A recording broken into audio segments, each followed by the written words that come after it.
Little Dorrit by Charles Dickens. Book 2, Riches. Chapter 18. A Castle in the Air. Manifold are the cares of wealth and state. Mr. Dorrit's satisfaction in remembering that it had not been necessary for him to announce himself to Clennam and Co., or to make an allusion to his having had any knowledge of the intrusive person of that name, had been damped overnight, while it was still fresh, by a debate that arose within him whether or no he should take the Marshalsea in his way back and look at the old gate. He had decided not to do so, and had astonished the coachman by being very fierce with him for proposing to go over London Bridge and recross the river by Waterloo Bridge, a course which would have taken him almost within sight of his old quarters. Still, for all that, the question had raised a conflict in his breast, and for some odd reason, or no reason, he was vaguely dissatisfied. Even at the Merdle dinner-table next day, he was so out of sorts about it that he continued at intervals to turn it over and over, in a manner frightfully inconsistent with the good society surrounding him. It made him hot to think what the chief butler's opinion of him would have been if that illustrious personage could have plumbed with that heavy eye of his the stream of his meditations. The farewell banquet was of a gorgeous nature, and wound up his visit in a most brilliant manner. Fanny combined with the attractions of her youth and beauty, a certain weight of self-sustainment as if she had been married 20 years. He felt that he could leave her with a quiet mind to tread the paths of distinction, and wished, but without abatement of patronage, and without prejudice to the retiring virtues of his favourite child, that he had such another daughter. "My dear," he told her at parting, "our family looks to you to assert its dignity and maintain its importance. I know you will never disappoint it." "No, papa," said Fanny. "You may rely upon that, I think. My best love to dearest Amy, and I will write to her very soon." "Shall I convey any message to anybody else?" asked Mr. Dorrit in an insinuating manner. "Papa," said Fanny, before whom Mrs. General instantly loomed. "No, I thank you. But you're very kind, Pa. I must beg to be excused. There is no other message to send. I thank you, dear papa, that it would be at all agreeable to you to take." They parted in an outer drawing-room, where only Mr. Sparkler waited on his lady, and dutifully bided his time for shaking hands. When Mr. Sparkler was admitted to this closing audience, Mr. Merdle came creeping in with not much more appearance of arms in his sleeves than if he had been the twin brother of Miss Biffin, and insisted on escorting Mr. Dorrit downstairs. All Mr. Dorrit's protestations being in vain, he enjoyed the honour of being accompanied to the hall door by this distinguished man, who, as Mr. Dorrit told him in shaking hands on the step, had really overwhelmed him with attentions and services during this memorable visit. Thus they parted, Mr. Dorrit entering his carriage with a swelling breast, not at all sorry that his courier, who had come to take leave in the lower regions, should have an opportunity of beholding the grandeur of his departure.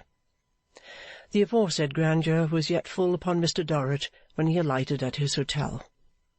Helped out by the courier and some half-dozen of the hotel servants, he was passing through the hall with a serene magnificence, when lo! A sight presented itself that struck him dumb and motionless. John Chivery, in his best clothes, with his tall hat under his arm, his ivory-handled cane genteelly embarrassing his deportment, and a bundle of cigars in his hand. "Now, young man," said the porter, "this is the gentleman. This young man has persisted in waiting, sir, saying you would be glad to see him." Mr. Dorrit glared at the young man, choked, and said in the mildest of tones, "Ah, young John. It is young John, I think, is it not?" "Yes, sir," returned young John. "I thought it was young John," said Mr. Dorrit. "The young man may come up," turning to the attendants as he passed on. "Oh, yes, he may come up. Let young John follow. I will speak to him above." Young John followed, smiling and much gratified. Mr Dorrit's rooms were reached. Candles were lighted. The attendants withdrew. "Now, sir," said Mr Dorrit, turning round upon him and seizing him by the collar when they were safely alone, "what do you mean by this?" The amazement and horror depicted in the unfortunate John's face, for he had rather expected to be embraced next, were of that powerfully expressive nature that Mr Dorrit withdrew his hand and merely glared at him. "How dare you do this?" said Mr Dorrit. "How do you presume to come here? How dare you insult me?" "I insult you, sir?" cried young John. "How?" "Yes, sir," returned Mr Dorrit. "Insult me. Your coming here is an affront, an impertinence, an audacity. You are not wanted here. Who sent you here? What the devil do you do here?" "I thought, sir," said young John, with as pale and shocked a face as ever had been turned to Mr Dorrit's in his life, even in his college life. "I thought, sir, you mightn't object to have the goodness to accept a bundle." "Damn your bundle, sir!" cried Mr Dorrit in irrepressible rage. "I don't smoke." "I humbly beg your pardon, sir. You used to." "Tell me again," cried Mr Dorrit, quite beside himself, "and I'll take the poker to you." John Chivery backed to the door. "Stop, sir!" cried Mr Dorrit. "Stop! Sit down! Confound you, sit down!" John Chivery dropped into the chair nearest the door, and Mr Dorrit walked up and down the room, rapidly at first, then more slowly. Once he went to the window and stood there with his forehead against the glass. All of a sudden he turned and said, "What else did you come for, sir?" "Nothing else in the world, sir. Oh, dear me! Only to say, sir, that I hope you was well, and only to ask if Miss Amy was well." "What's that to you, sir?" retorted Mr Dorrit. "It's nothing to me, sir, by rights. I never thought of lessening the distance betwixt us, I'm sure. I know it's a liberty, sir, but I never thought you'd have taken it ill, upon my word and honour, sir," said young John with emotion. "In my poor way, I'm too proud to have come, I assure you, if I had thought so." Mr Dorrit was ashamed. He went back to the window and leaned his forehead against the glass for some time.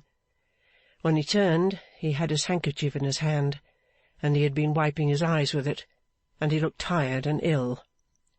"Young John, I'm very sorry to have been hasty with you, but some remembrances are not happy remembrances, and you shouldn't have come." "I feel that now, sir," returned John Chivery, "but I didn't before, and heaven knows I meant no harm, sir." "No, no," said Mr Dorrit. "I'm sure of that. Give me your hand, young John. Give me your hand." Young John gave it, but Mr Dorrit had driven his heart out of it, and nothing could change his face now from its white, shocked look. "There," said Mr Dorrit, slowly shaking hands with him. "Sit down again, young John." "Thank you, sir, but I'd rather stand." Mr Dorrit sat down instead. After painfully holding his head a little while, he turned it to his visitor and said, with an effort to be easy, "And how is your father, young John? How are they all, young John?" "Thank you, sir. They're all pretty well, sir. They're not anyways complaining." You are in your old business, I see, John," said Mr Dorrit, with a glance at the offending bundle he had anathematized. "Partly, sir. I'm in my—" John hesitated a little. "Father's business likewise." "Oh, indeed," said Mr Dorrit. "Do you go upon the lock, sir. Yes, sir. Much to do, John? Yes, sir. We're pretty heavy at present. I don't know how it is, but we generally are pretty heavy. At this time of the year, young John? Mostly at all times of the year, sir. I don't know the time that makes much difference to us. I wish you good night, sir. Stay a moment, John. Stay a moment. Leave me the cigars, John. I beg. Certainly, sir. John put them, with a trembling hand, on the table. Stay a moment, young John. Stay another moment. It would be a gratification to me to send a little testimonial by such a trusty messenger, to be divided among them according to their wants. Would you object to take it, John? Not in any way, sir. There's many of them, I'm sure, that would be the better for it. Thank you, John. I'll write it, John. His hand shook so that he was a long time writing it, and wrote it in a tremulous scrawl at last. It was a cheque for £100. He folded it up, put it in young John's hand, and pressed the hand in his. I hope you'll overlook what has passed, John. Don't speak of it, sir, on any account. I don't in any ways bear malice, I'm sure. But nothing while John was there could change John's face to its natural colour and expression, or restore John's natural manner. And, John, said Mr. Dorrit, giving his hand a final pressure and releasing it, I hope we agree that we have spoken together in confidence, and that you will abstain in going out from saying anything to any one that might suggest that once I— Oh, I assure you, sir, returned John Chivery, in my poor humble way, sir, I'm too proud and honourable to do it, sir. Mr. Dorrit was not too proud and honourable to listen at the door that he might ascertain for himself whether John really went straight out, or lingered to have any talk with any one. There was no doubt that he went direct out at the door and away down the street with a quick step. After remaining alone for an hour, Mr. Dorrit rang for the courier, who found him with his chair on the hearth-rug, sitting with his back towards him and his face to the fire. You can take that bundle of cigars to smoke on the journey, if you like, said Mr. Dorrit, with a careless wave of his hand. Brought by little offering from son of an old tenant of mine. Next morning's sun saw Mr. Dorrit's equipage upon the Dover road, where every red-jacketed postilion was the sign of a cruel house established for the unmerciful plundering of travellers. The whole business of the human race, between London and Dover, being spoliation. Mr. Dorrit was waylaid at Dartford, pillaged at Gravesend, rifled at Rochester, fleeced at Sittingbourne, and sacked at Canterbury. However, it being the courier's business to get him out of the hands of the banditti, the courier brought him off at every stage, and so the red jackets went gleaming merrily along the spring landscape, rising and falling to a regular measure between Mr. Dorrit in his snug corner and the next chalky rise in the dusty highway. Another day's sun saw him at Calais, and having now got the Channel between himself and John Chivery, he began to feel safe, and to find that the foreign air was lighter to breathe than the air of England. On again by the heavy French roads for Paris, having now quite recovered his equanimity, Mr. Dorrit, in his snug corner, fell to castle-building as he rode along. It was evident that he had a very large castle in hand. All day long he was running towers up, taking towers down, adding a wing here, putting on a battlement there, looking to the walls, strengthening the defences, giving ornamental touches to the interior, making in all respects a superb castle of it. His preoccupied face so clearly denoted the pursuit in which he was engaged, that every cripple at the post-houses, not blind, who shoved his little battered tin box in at the carriage window for charity in the name of Heaven, charity in the name of Our Lady, charity in the name of all the saints, knew as well what work he was at as their countryman Lebrun could have known it himself, though he had made that English traveller the subject of a special physiognomical treatise.